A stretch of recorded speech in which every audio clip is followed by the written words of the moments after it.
Hey guys, it's Morgan back again. I am going to go ahead and actually had, I think it's Cowgirl Glitter. I'm sorry if I got that wrong. She actually requested me to do a review on my helmet.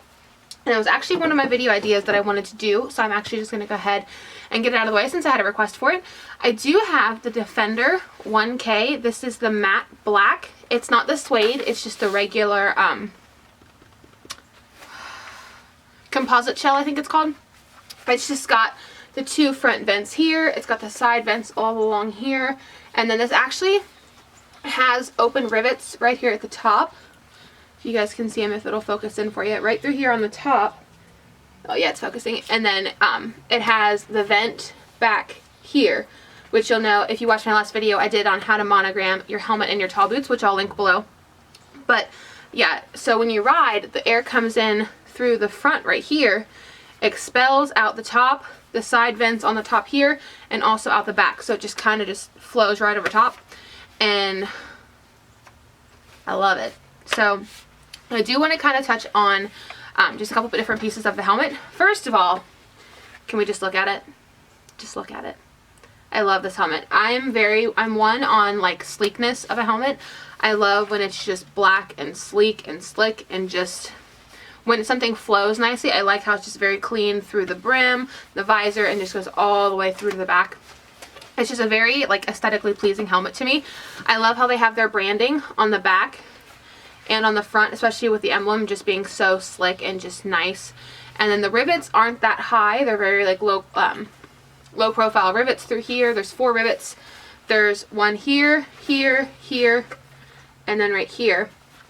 And it's nice on, like when you see it, and it looks really nice. And it looks, I kind of feel like it looks more than what you paid for it. I got mine at Rolex, so I don't know if I got it on a discount or not. I paid $200, after tax I think it was like $263 and some odd change, something around there. So it was like, I think it was either $240 price or $250 price range before taxes.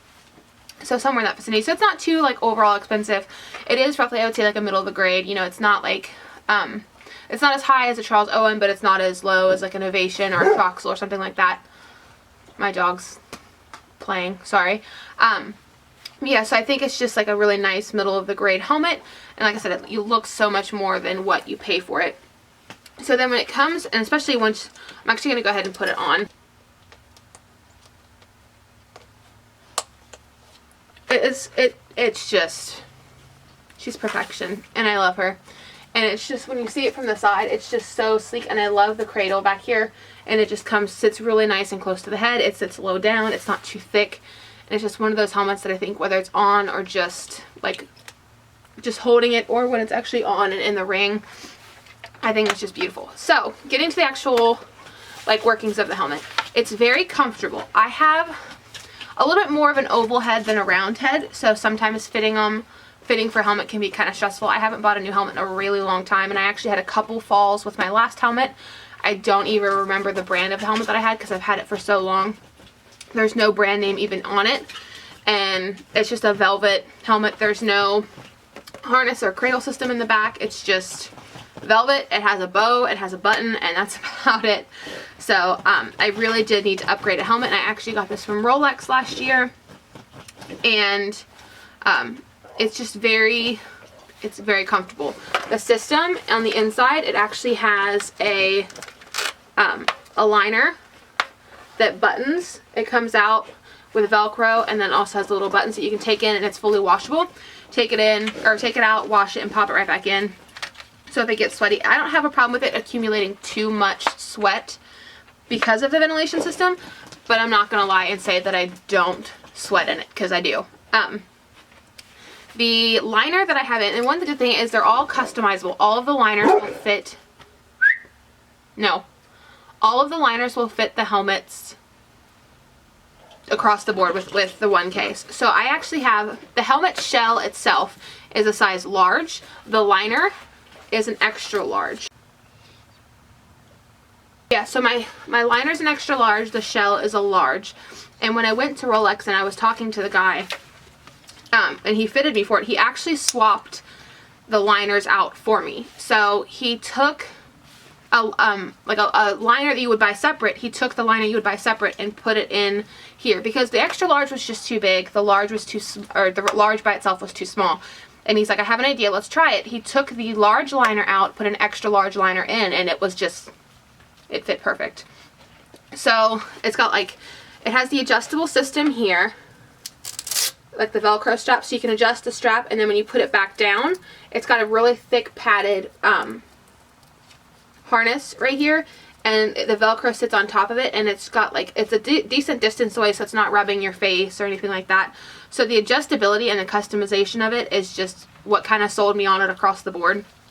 And the Charles Owen, when I tried it on, I want to say I tried the Air 8 or the JR, no, I think it's the Air 8, and the crisscross and the of the harness in the back, I didn't like it. I didn't like how it fit, and if I moved my neck like this, the helmet would slide up, whereas this one doesn't do that. And so that was one of the things I really went to Rolex looking for a Charles Owen, and when I tried them on, I just wasn't loving them. And I'm not going to say I'm not a fan, because the look of the Charles Owen, don't get me wrong, that's just like, bring it on. But this one, once I seen this one especially, I'm just like, I need it. No. Sorry. And like I said, the functionality, just the way that it fits is fabulous. I haven't had any falls in it yet. Like, I've only had it for April, May, June, July, August, September, October, November. I've only had it about 6.5 months. So, going on 7. So, like I said, I haven't had any falls in it, but I have ridden in it enough to know that I love it. It's comfortable. It doesn't move. It doesn't boggle. It's very easy to clean. It hasn't really scratched. I do keep it when it comes... When you get it in the box, it does come with a, not a velvet. It's not a suede and it's not a velvet, but it's a really soft, almost like a microfiber case, like a drawstring bag that you can keep it in. And it's like microfiber on the inside to keep it clean. And you can also flip it around and like wipe the helmet down. It's easy, but it also has the branding logo with like the oneK and stuff. So when I do take it, when I'm transporting it to my lessons, I keep it in the velvet case, but then I have an Under Armour ringside backpack that I got from SmartPack. It has the helmet pocket on the front that I keep it in. It's a netting, and I take my helmet to where the inside is facing out so the air can get to it, and I pop my liner out and I just let it all kind of air dry. I don't have any... Trying to see if it smells. I don't think it smells. No, it doesn't smell yet, which is really nice, because at my last helmet, it's, whew, but it also doesn't have the liner that you can pop out of it either. So overall, I do highly recommend them, or the oneK. Like, I don't have any like experience with customer service or anything, because I haven't had any problems with the helmet. So I'm really thankful to that. I mean, all around, just the helmet itself, it's aesthetically pleasing, it's comfortable, it's functional. Like I said, I can't speak for how it's held up in a fall yet. I have not had a fall in it, but I'm assuming, excuse me, I'm assuming with the quality that it's been through since I've had it. I mean, I've dropped it. I dropped it once, and I dropped it on concrete, but there was no damage at all. Like, there's like one little scratch, and you won't be able to see it. It's like a scratch that just goes right here, and it's just one scratch that goes straight down, and it's like maybe an inch long. But that's the only damage that it had, and you can't even see it unless you're like really right up close to it. So for the fact that, as hard as I am on a helmet, and it's held up that wonderfully, I can guarantee I'm going to stick with oneK for a really long time. So anybody out there who's been like the Cowgirl Glitter that you said you were thinking of getting the same one, I do highly recommend it. It is a little bit more of an expensive helmet, but at the same time it's not as expensive as like the Charles Owen, the Sam Shield, or anything like that. So for like a middle of the road, if it's, especially with a helmet being something you do want to invest in, I'm all for it. Whether you get the suede, the matte black with just the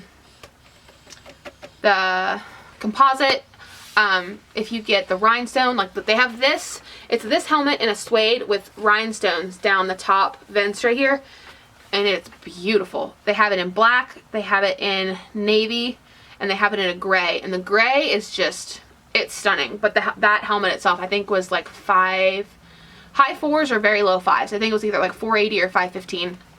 And that's just something I couldn't, as much as I want the bling, I just couldn't bring myself to pay that much for a rhinestone helmet. So, like I said, this, if anybody is just, I mean, if you've been looking at it, I would get it. I mean, I'm very happy with it. I will repurchase it. I don't, like I said, I won't have to for a while, but because this does meet all the ASTM, and I want to say it's FEI standards, maybe. I think was the ones, I know it's at least the ASTM certification. ASTM F11630-04A. I do know that they recently updated the certifications, so you might have to double check your certifications on it. I know Dover has a page about the helmets where they updated the new inspections and the new standards that they have set. This does still meet the new standards, so anybody that has this helmet will still be perfectly okay with it. It will pass all standards, it will pass inspections, so you're good with it. And like I said, I highly, highly, highly recommend it. I love it. So if you guys have any questions in the comments about any further details of the helmet, if there was something that I missed, feel free to let me know. I will be replying to the comments on it. If you, like I said, if you guys have any questions. If you do want to see how I monogrammed it, I will have that linked below, along with how I monogrammed my tall boots if you're interested. But I will see you guys later. I'm so thankful to see some of you guys coming to my channel, especially now that I've relaunched it. And I really hope to see some more of you guys in the future and that kind of really just share this journey with everybody. I know there's quite a few of the equestrian YouTubers. There's not a terrible lot of them. Like, I know with like the beauty industry, there is just so many YouTubers out there that I kind of am excited to see where the equestrian world comes in, and just see how many of us to see how many of us kind of come out of the woodwork and really just share a community. So I will talk to you guys later. Like I said, I'm so glad you guys stopped by, and I'll see you in my next video. Bye.